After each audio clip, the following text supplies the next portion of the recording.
Hey detectives, welcome to the crew. I'm CeeLo Agenda, and this is my Let's Play of Disco Elysium. In the last episode, we woke up drunk, found our shoe, explored the upstairs, talked to a woman, and now we're finally headed downstairs to see what's going on in this hotel we just woke up in. Where am I? Oh, this is okay.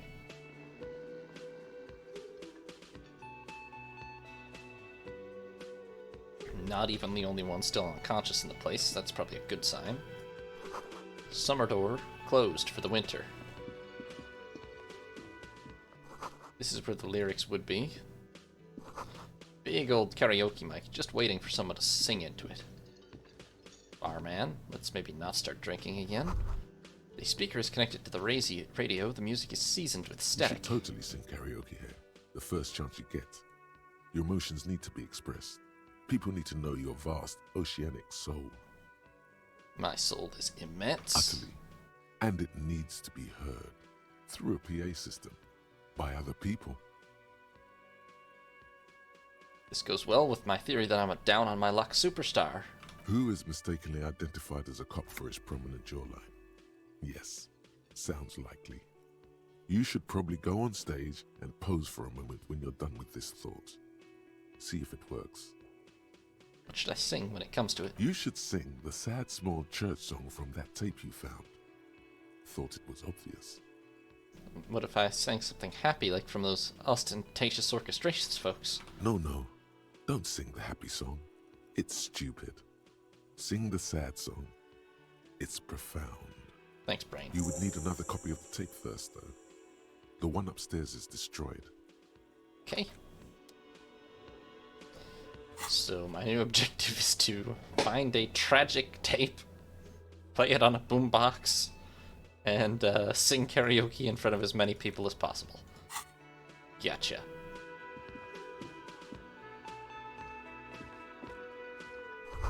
Menu's been wiped clean. Only the word Monday is written on it. This is a water cooler. A large bubble is rising to the surface. The soft purr of an electric juicer comes from the kitchen. Someone is working.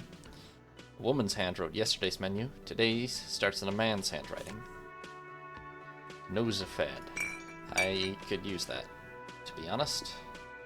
Hey, barkeep.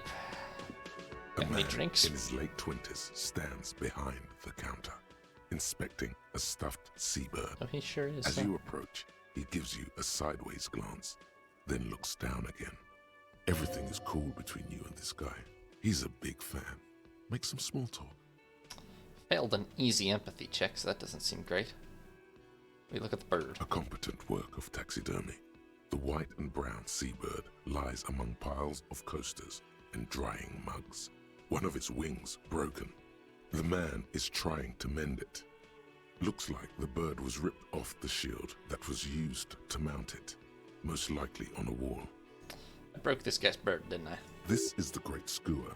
The seabird is the symbol for the discovery of the Insulindian Isola, the part of the world you are in right now. I see. The small steel tag says as much. The great skua. Stegosaurus skua. Well, that's a great skua, right, mate? Look, your buddy is over there. He looks at the doors where a man in a bomber jacket is tapping his foot on the floor. Why don't you go and talk to him, okay? What do you mean, my buddy? He pretends not to hear you, concentrating on the bird instead. A competent work of looks like this is the great the small steel tag. Can I help you with Look, that? your buddy. Okay, Why he's don't not you go gonna and talk to him, okay? He pretends not. No, I'm not the bartender. I'm the cafeteria manager. Same thing. He's very animated all of a sudden. This seems like a touchy subject. What's the difference? I have 3 cafeterias to manage. 3. Sylvie tends the bar here, not me. I'm only standing in. Where'd Sylvie go? She just, you know. He shrugs. His eyes dart from left to right. This man isn't lying, but he is hiding something. She just what? So now you're a cop. Oh, forget it. Alright. He killed Sylvie, let's assume. Next. Doors. I take it this is the kitchen. Doors bolted. The sign reads, kitchen reserved for personnel until 1300. Inside you catch a glimpse of union paraphernalia. A strike poster, some red pennants. Well, I'm a cop, I'm supposed to break that kind of thing up. Let me bust down the door. The sign reads, mess hall reserved for union members. Doors open 1600.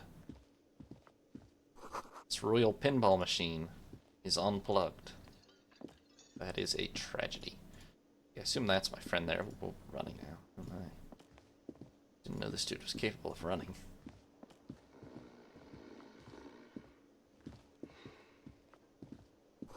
Bottle of rum's been knocked over. Beautiful, dark liquid is spilling out. This dude is asleep. The man is sleeping at the table, wearing mud-caked boots and rolled-down overalls. The back of his shirt reads Wild Pines, encircled by a logo with a tree. A colourful piece of plastic is dangling from his carabiner. Makes your fingers itch. On the counter, rolled out of his open hand, you see a blister pack of headache medicine. It's the plastic. It's a dock worker's ID, doubling as a shift card and a job permit. A young, able-bodied man stares back at you from the photo. Santiago S. John. But if I stole this guy's ID... Seems dangerous. The man does not mind. You probably need them more than he does. I probably do. You've just picked up some magnesium. Oh. This item is stored in the bottom left corner of the screen above your character portrait. Use magnesium to heal your morale if you have morale damage. But if I do, just turning on the lights. What if I steal his ID? Your fingers Why am I find their doing way this? into the I don't shackle, know. flicking open its spring-loaded gate. The metal loop holds the plastic ID and a leather-bound pocketbook. And the man? The man emits a loud snore. Is he about to wake up? Doesn't look like it, but you never know. Better be quick. Taking the ID. You slip the plastic ID card out of the loop and pocket it. The man continues to snore. Just for the record, you look nothing like the man on the document. Fair enough. Well, close it up. The sleeping dock worker has little to say about your actions. He remains silent. I have no logical reason to have stolen that, except that seems like it could come in handy later. The theme on that pinball machine is a standard royalist theme, used on everything from pinball cabinets to full-flavor cigarettes. What are its hallmarks? Clinging to a picture book version of the past century, waiting for the king to come back and cast out all the profiteers and homosexuals. Basically, imagine a yellow plastic crown with a liquor brand emblazoned on it.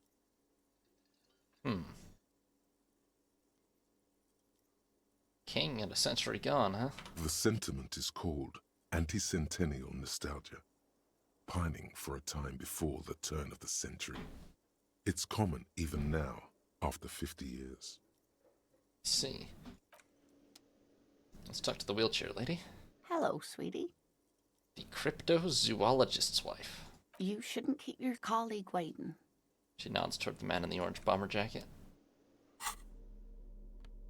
Okay, so I've acquired this worker's permit.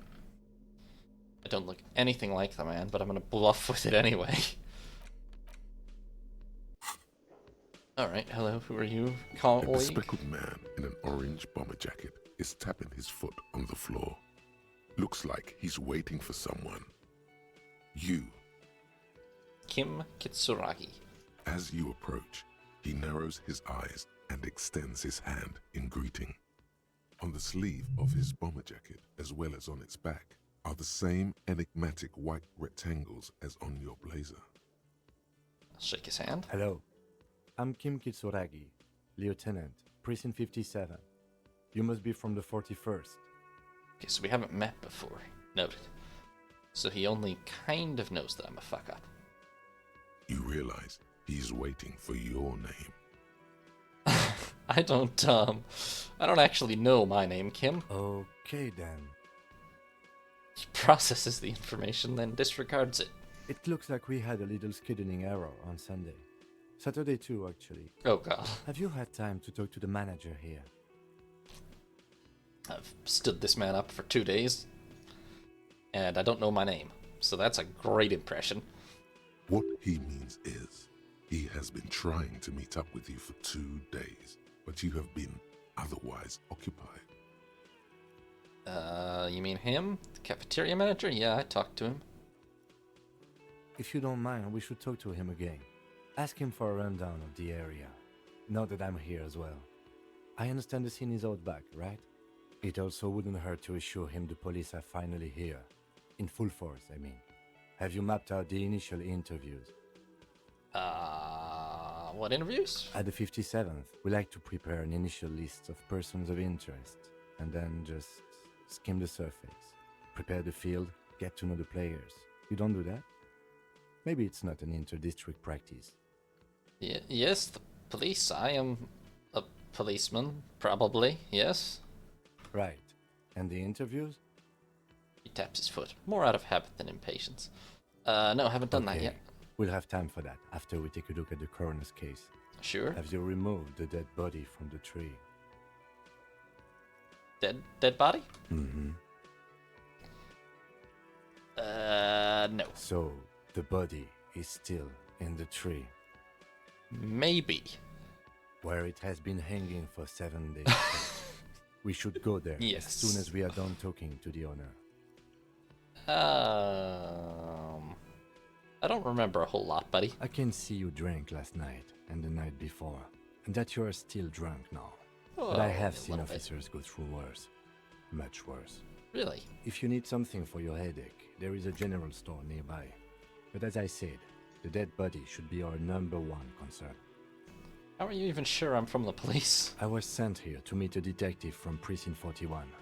You have the insignia of the Citizens Militia on your sleeve and on your back. He points to your jacket. I suppose you could be impersonating him. You could have gotten the insignia from the black market or forged it. But for now, I'm going to set those possibilities aside. I'm not from the Inspectorate General.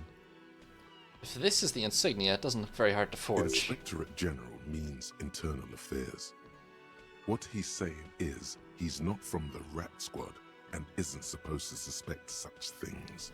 Ah, you mean the rat No squad. need for derogatory terms. They're only doing their job. Right, these white rectangles? Yes, But they're just the white rectangles, man. They're so easy. They're so easy to forge. they're not just white rectangles. They bear a halogen watermark with the letters RCM and a pattern resembling the street grid of Revachol West. Okay, that's much harder to forge, to be fair.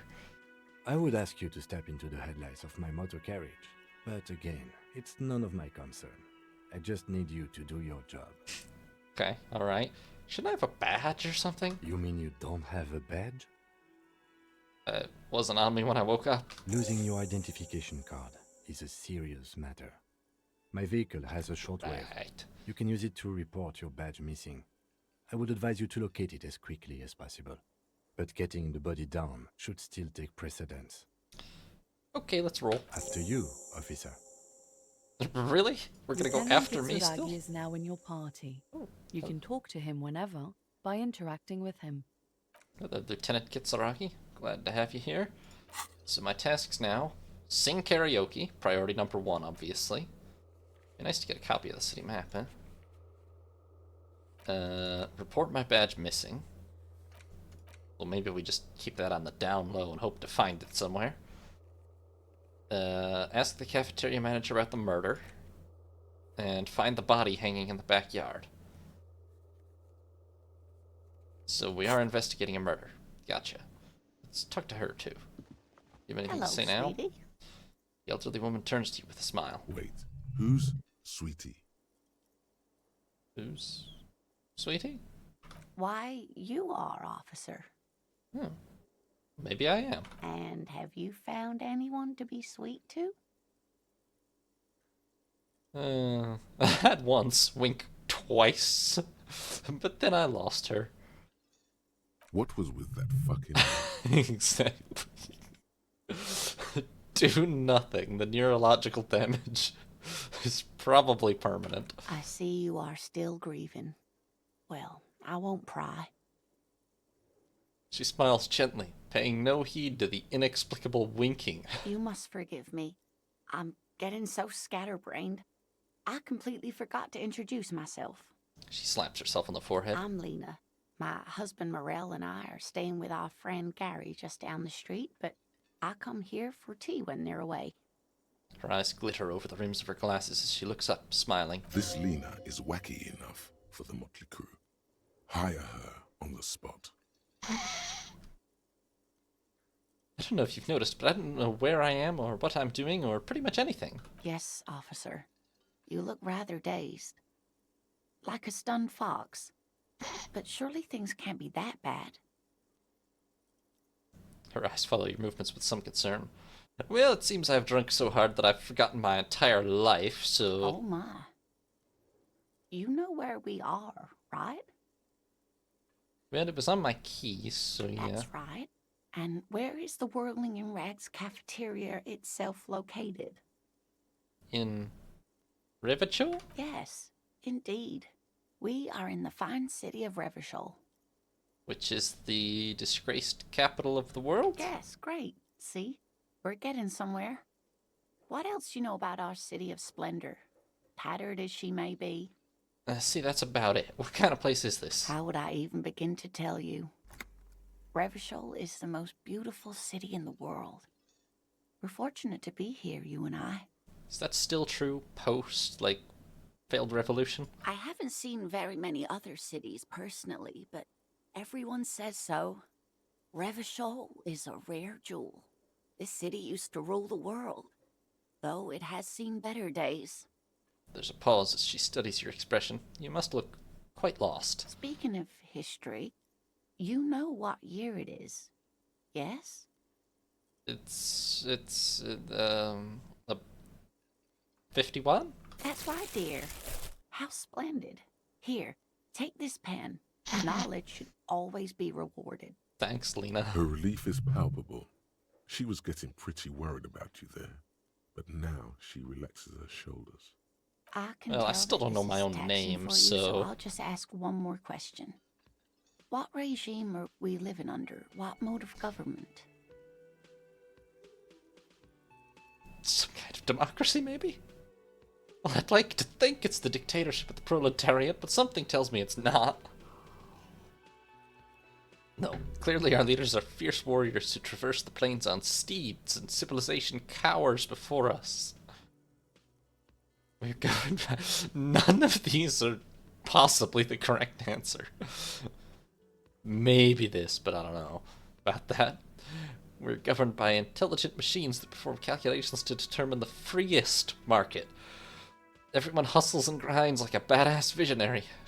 Radios are being used to control people's minds and distort our perception of reality, concealing our true masters, foreigners, and women.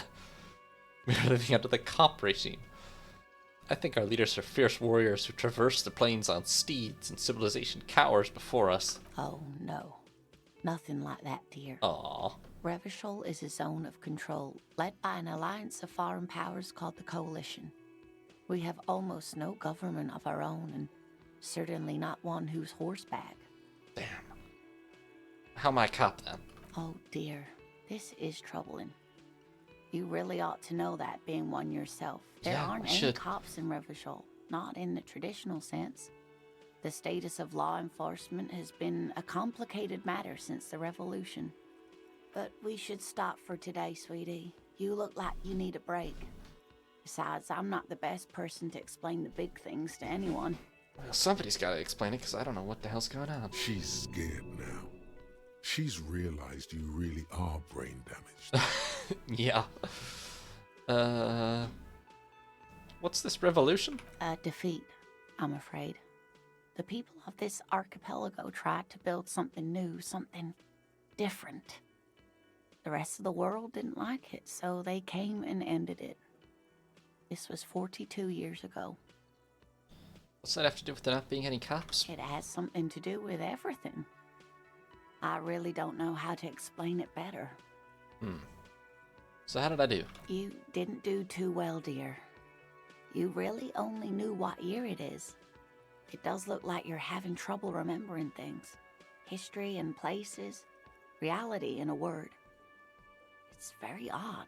I'm sure it's Sigh. fine. The lieutenant buries his nose in his notebook. It's fine, Kim. But maybe a fresh set of eyes is what the world needs, and while I'm no doctor, such bouts of amnesia are often temporary, so I wouldn't worry too much. I'm sure as soon as the amnesia wears off, I'll be fine. So you could tell me more about, the world. Someone more educated in sweeping matters. Maybe you should ask. Turns to the lieutenant. No, I'm not an encyclopedia. I won't be a guide either. I'm a detective. Of course. Then I don't know. Someone rich, maybe? Wealthy people are educated. Though I don't know where you would find a wealthy person in Martinez. Fair enough. That's a good point. This doesn't look like Rich Central. Would you like to roll with me? Whatever do you mean? I want you to be my wheelchaired partner in fighting crime, raiding backyards of corpses, catching sequence killers. Sequence killers? Oh my. But I think you already have a partner, sweetie. Oh, who cares about this dude? I just A met him. partner who needs you to help him get a corpse down from a tree. Kim, of course, I forgot I had you. Yes, and it seems to me that you do well to stick close to him. He has the look of an upstanding officer of the law, someone you can lean on, and, sweetie, you are looking unsteady. Oh, dear. And even if he weren't there, I don't think you'd have much use for me. She looks down. Why? 3 heads are better than 2. Thank you, but Martinez isn't the most wheelchair-accessible place, you see. I'd slow you down. That's unfortunate. Perhaps another time. Alright. Well, I'll get going. Of course, dear. Good luck with your case. She gives you a small wave. Did I get something? Oh, kind green ape pen.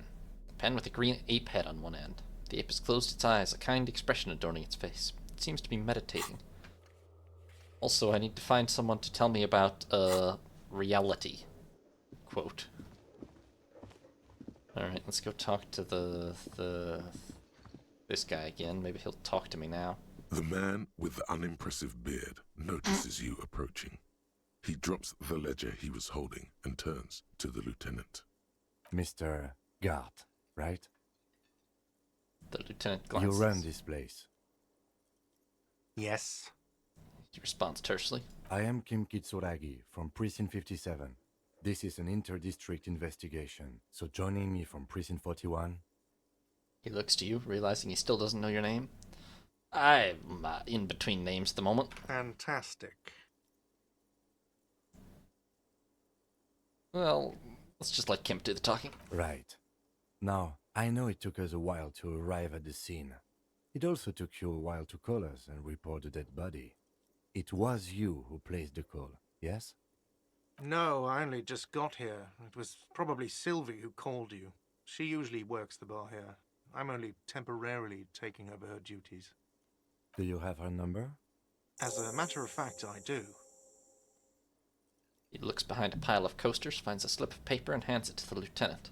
This sounds like something you can use to call this Sylvie later. Sure does. You said you just got here. From where? Are you a local? What, of Martinez? No, I live in Jamrock. I only sometimes come here to keep an eye on the place. This is just one of the many, many cafeterias I manage. But he told me it was 3 a minute ago. But you still know your way around, yes? In case we need directions.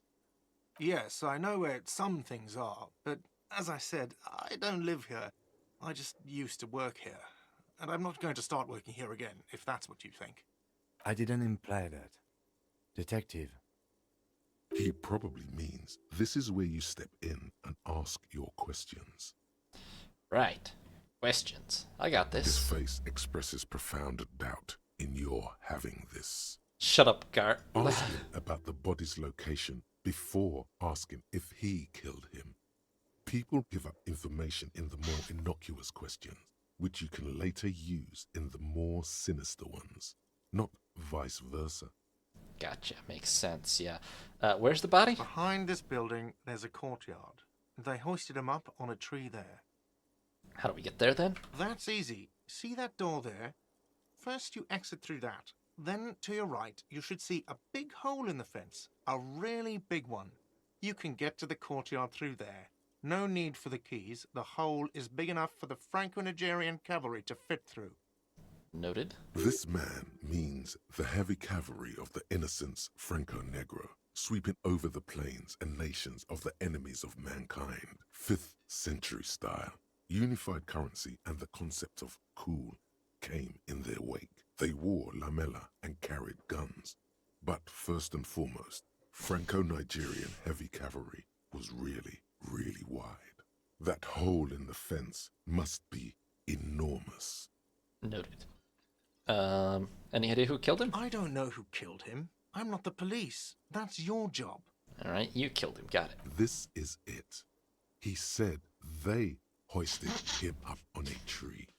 Who is this they, if he doesn't know? Aha! Before you said they hoisted him up on a tree. Who did you mean by they? Oh, people are saying it was the union dock workers, that it was a lynching. Oh, who's saying that? The locals, the customers, the people who eat here, a lot of dock workers eat here. Sylvie told me everyone knows the dock workers did it. Did the debarders themselves tell her this, or is it a rumor? I don't really know.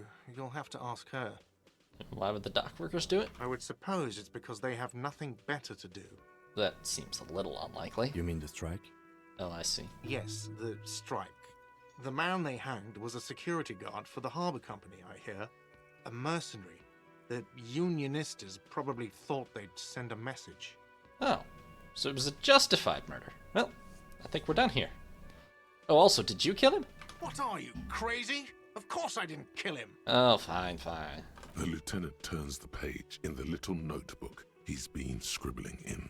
Why did Sylvie go away? Haven't you asked me that already? What is it with you and this woman?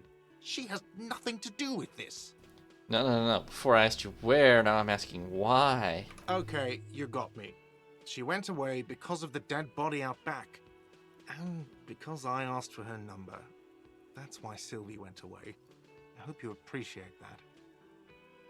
Honestly, the logic's not following, because she gave you her number, because you just gave it to us. So why would she leave if she was going to give you...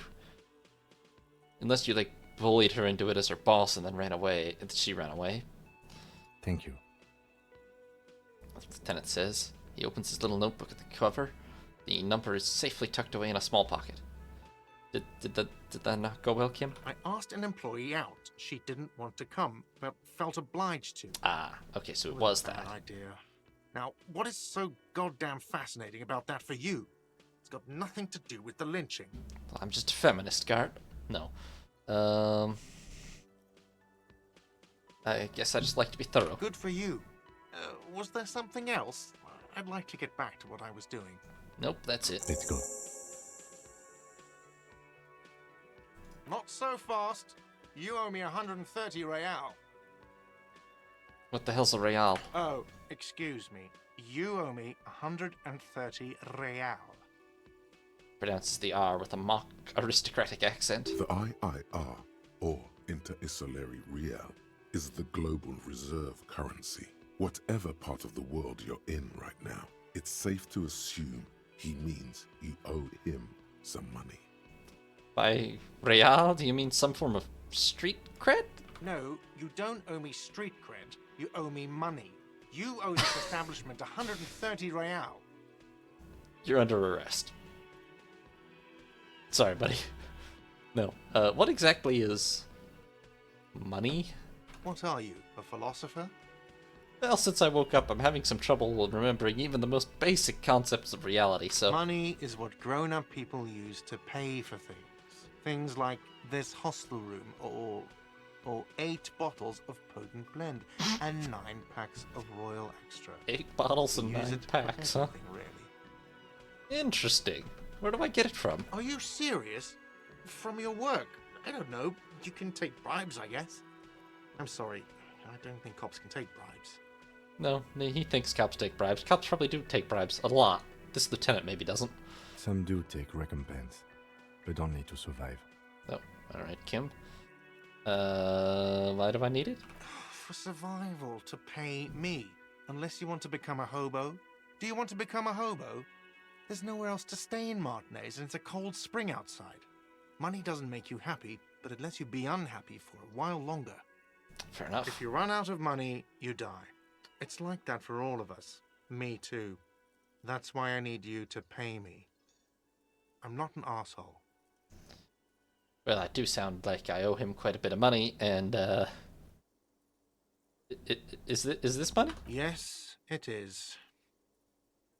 Well, here's 10 plus 10 plus 20 is 40, so I'm down to 90 now, right? No, you see, that's 40 cents. Cents are a form of currency 100 times smaller than the real. I'm not even going to take this. Come back when you have 130 real. 100 times smaller, you say? Yes, Well, that's dreadful. it is. He stands silently, looking at the coppers on the counter. This man is like bankrupt. He's obviously not going to get paid Isn't by it us. evil? The order of magnitude between what is asked of a person and what they have. Why would I say darkness rides? Keep that to There's a ourselves. shuffle of nylon as Lieutenant Kitsuragi looks for something in the pockets of his orange bomber. So do I arrest the barkeep? No. What do I owe you for? Let's see. 3 nights at a tariff of 20 real comes to 60 real. Then there's the window you annihilated. The hole in the window was the first thing I saw when I came to work. So don't try to tell me you didn't. That will be 40 real in damages. Right. Another thing you've annihilated is half the bar. You've run a tab of 30 real. Actually more, but we'll round it down to 30 for your hard work maintaining the stability and order of Revachol. That's 60 plus 40 plus 30 equals 130 real. And yes, real is still money. It's actually a pretty expensive window considering apparently it costs more than my 9 bottles. Well, maybe if I'm drinking cheap booze, it makes sense, which I probably am. So, what happens now? I'm sorry, but he has to pay. I can't let him stay here any longer if he doesn't. If he doesn't have the money by tonight, then... He shrugs. Officer, maybe you are better off working this from home for now. You live in Jamrock, right? It's not that far away. I don't remember. Officer, you really need to take this up with your station. I have a shortwave radio in my car. Call them, ask for assistance. We have to get this investigation started now. Yeah, okay, fine. Good luck. Thanks, guard. By the way, where is home? The address is coming up blank, and this place sure isn't it. Yeah, not currently remembering. But you've been at this hostel cafeteria for only 3 nights. Where were you before? You had to be somewhere. South, possibly? You don't really know, do you? Well, I only have a vague image. A vague, blackened image doesn't sound like somewhere you can stay if you run out of money. Could I possibly trace the way back somehow? You can try. Run some addresses in your head when you get the time. Maybe a street or an apartment will appear. How much damage have I done to my memory? What's this? Oh. Oh my. Thought cabinet. Lonesome long way home. Temporary research bonus +1 encyclopedia. Research time 6 hours. Oh. Oh. So that's the only thought I have unlocked, but there's a ton of them. So this is... Let's rewind. Let's trace your drunken steps back home. Jump across the raised channel bridge southwest of here. Fall over. Get up. Get off the asphalt in 20 minutes. Shuffle your feet through courtyards, scaring little children. Go into the great raised motor track to the 881 until you reach Le Domaine Eminent in North Jamrock. Streets are frozen this time of year, caked with ice. Walk down Main to Perdition. There's a side alley there and your footprints in the mud. So, I'm not sure, do I need 100 experience to achieve this, or does that just give me like a bonus, or... I mean, I also see +1 encyclopedia for factual memory returns, although that says temporary, so I don't know how temporary that is. Then it says it'll take 6 hours, so I think I leave it running in the background for 6 hours while I do other stuff, yeah? Okay, then, alright, I need to inspect the body, I need to call Sylvie, and I need to, pay for damages. But at least I interviewed the cafeteria manager. Alright, let's go. Which way was it? I can't go through there. Or through there, so I guess it's over here. Do I go out the front door? Yes. Thanks for watching, detectives. New parts will be up every other day, or you can watch live on Twitch. If you did enjoy, consider leaving a like and subscribing. And have a nice day, detectives. This is Sea Lord Jenda, signing off.